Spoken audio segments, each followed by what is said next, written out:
Hi, this is another C# tutorial. So, this time around I'm going to teach you guys how to deal with classes. We've used a class called random at one point in time, which we then got different things from, right? So, I'm going to create a new project called well, you can name it whatever you want.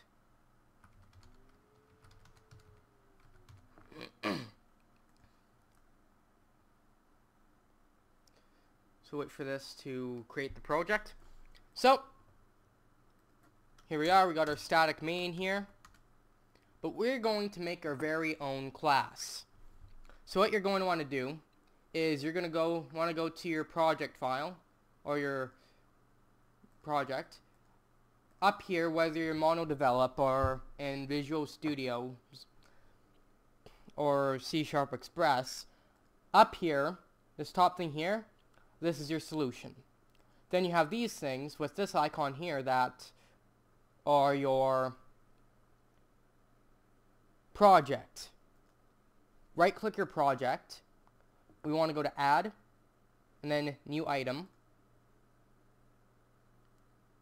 And then you want to add a new class. So let's call this class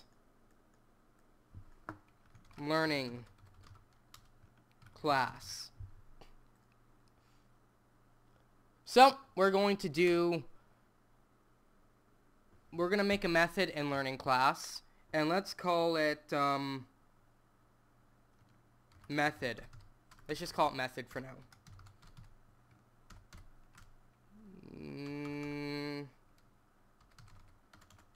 We're going to type in public void method, and you can call your method anything you want. I could call it that still counts as a method. So public void method, and because it's void, it's not going to return, it's not promising that's going to return anything. So let's put in some code. We'll do console dot write line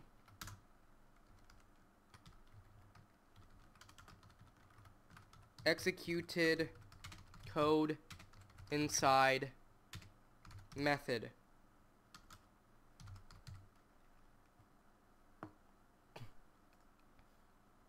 So we have our class here. We have a class with a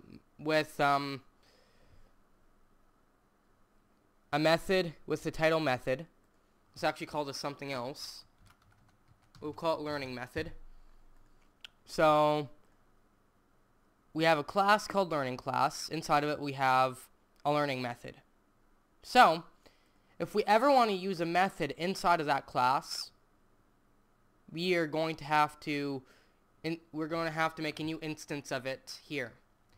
Like if I run the program and it opens and closes, we haven't put anything in our main method, which will always be called no matter what. Any code you put in here is always executed, like I said in the last tutorial. So what I'm going to do is I'm going to do learning class, and let's call this, we'll call this instance is equal to new learning class. So we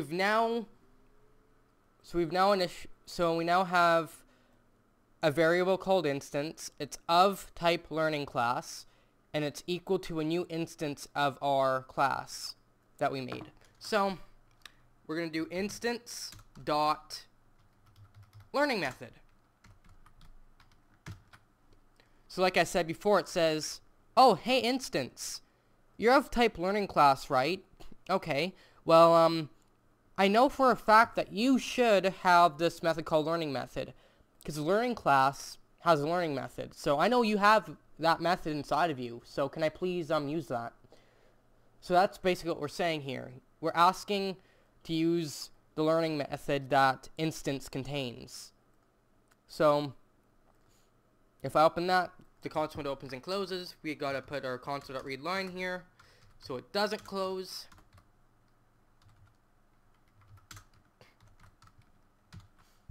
Okay, so here we go.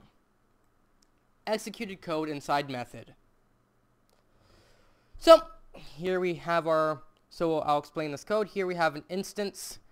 We have a variable called instance. It's of type learning class, and it's equal to a new instance of learning class. By doing this, anything that is a part of learning class will be contained inside of this variable instance. So we know that learning class has a variable, has a method called learning method, because that's what learning class tells the compiler. Learning class will tell the compiler anything that is public inside of it. You notice how he wrote public void as opposed to private void? When you type in private void, that means no other nothing else can see it except for what's inside the learning class.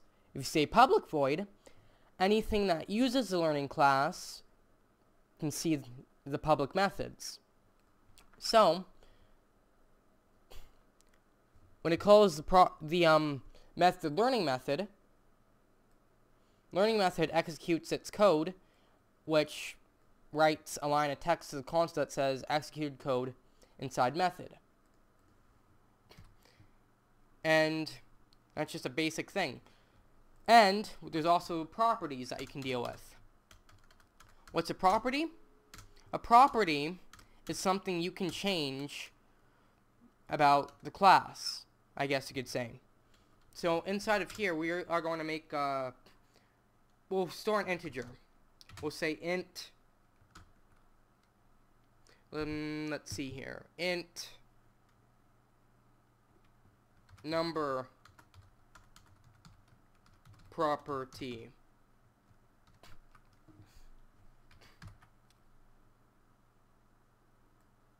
Whoops. Screw that.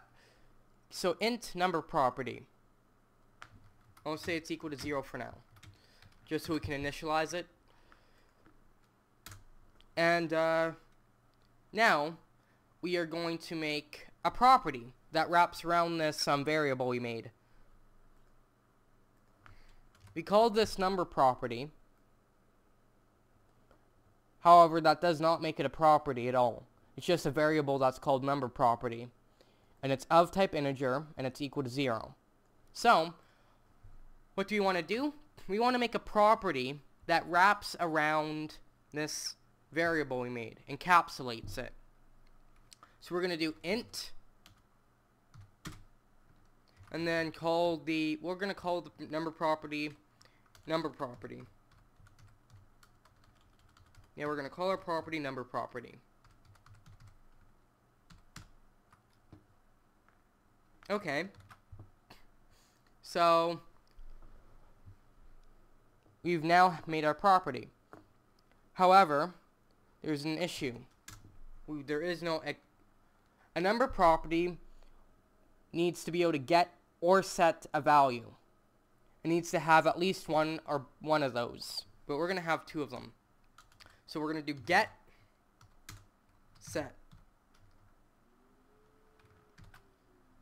When you do this, it gets whatever the person typed in, does absolutely nothing, and it will receive what the person sent in, and do absolutely nothing with what the person gave. So what we're going to want to do is we want to use these squiggly brackets here. Now it's complaining. It says not all code paths return a value.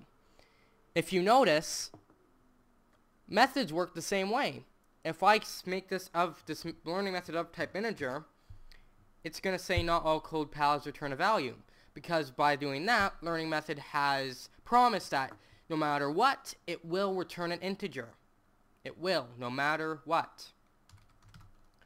So when you get a value, and you have these parentheses here, and this is of type integer, you've promised that you will get a value and return it and return an integer. There's no other way. You can't do anything. And I don't think you can make this void either. No. Properties cannot be void either. A void can't be... A property can never be void. So, we have a number property that's of type integer.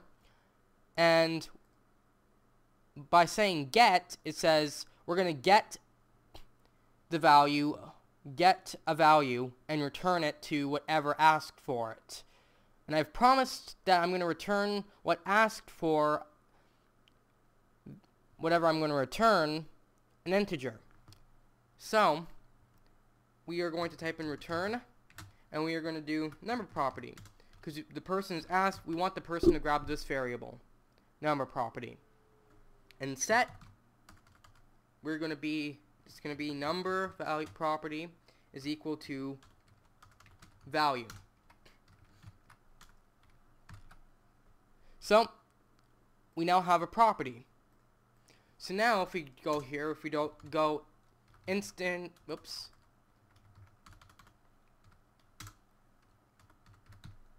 Instance dot learning method. So you have that there still, okay. But no. What we want to do is we want this to be public int. That way anything that's making a new instance of this learning class can see the property. Anything that's private or not listed as anything won't be shown. But if it's shown as public, anything trying to use your class can see those properties and methods. So let's see here.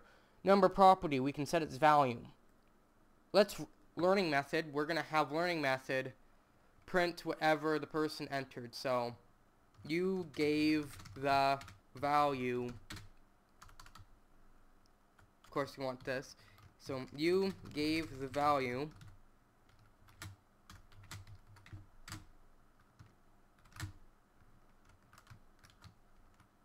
number property. So you gave the value number prop. So we've already went over this. You should know what this is doing by now. We've entered in the string, which is always going to be there, and then it's going to also add whatever the variable number property contains. And for proper grammar, we'll put a period at the end of this. So we're going to type in instance dot number property is equal to int dot parse console dot readline.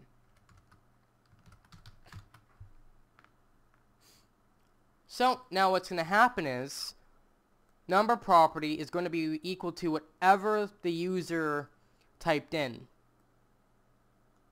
It's going to be whatever the user typed in.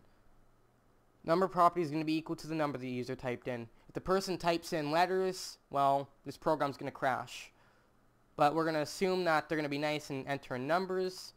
So, this says you gave the value 0. So, we have to switch the order of this. We want the learning method to execute after we've set the value. Now, when we do this,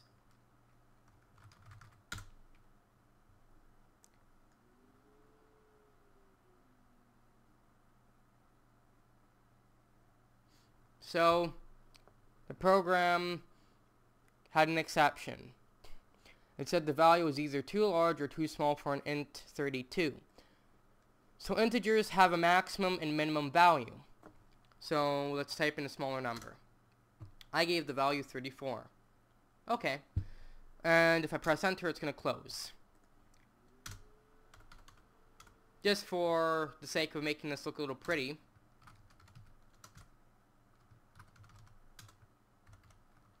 enter,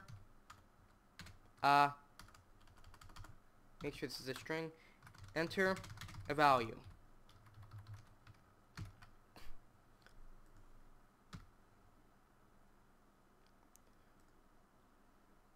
So now it's going to say enter a value. Okay, we enter whatever we want. And our learning method's going to write whatever we set number property to.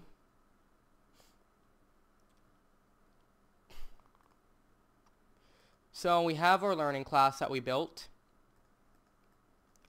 It has a property called number property, which gets the value of our variable called number property, and also sets whatever the person gave our property to our variable number property. And then our learning method is executed here. And inside our the method called learning method, it executes this line of code, which prints whatever we have here to the console window.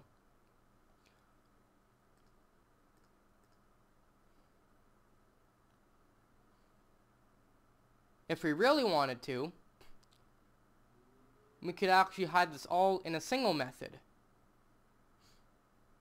So let's get rid of this console.readLine here. Let's put the console.readLine there. Okay. Whoops. We have this instance.numberProperty is equal to int.parse console.readLine. Well, let's get rid of this.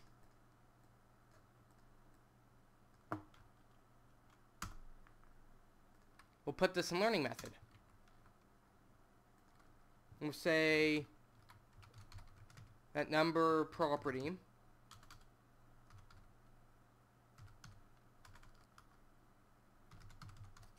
is equal to int.parse console.readLine. Okay. Now let's get rid of this. We'll put this in the learning method as well. So now what's happening? We're now calling a method. We're creating a new instance. We've made a new variable called instance. Whoops.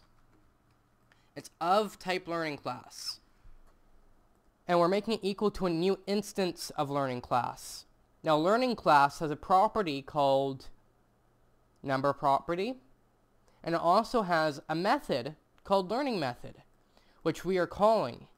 So we're saying, okay, instance, we know you're of type learning class, and you have a new instance of learning class inside of you. We want to use a method that learning class has called learning method. Okay, learning method, do your stuff. And inside of learning method, we're writing enter a value to the console window. We're then setting our variable called number property to whatever number the user entered. We're then writing we're also writing this string here plus whatever the user typed in. Plus whatever number property is equal to. And number property is equal to whatever the user typed in here.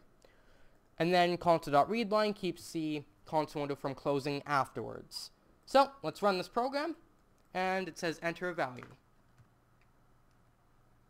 67 we'll put in. You gave the value 765. Press enter, it closes, and it's done. So yeah, this is how to make your own class. By making your own class, you can hide a lot of junk and make your code look a lot cleaner. So it may not always be necessary to use a class, but when you do, it can make things look a lot cleaner. So this is all I have to teach for this lesson.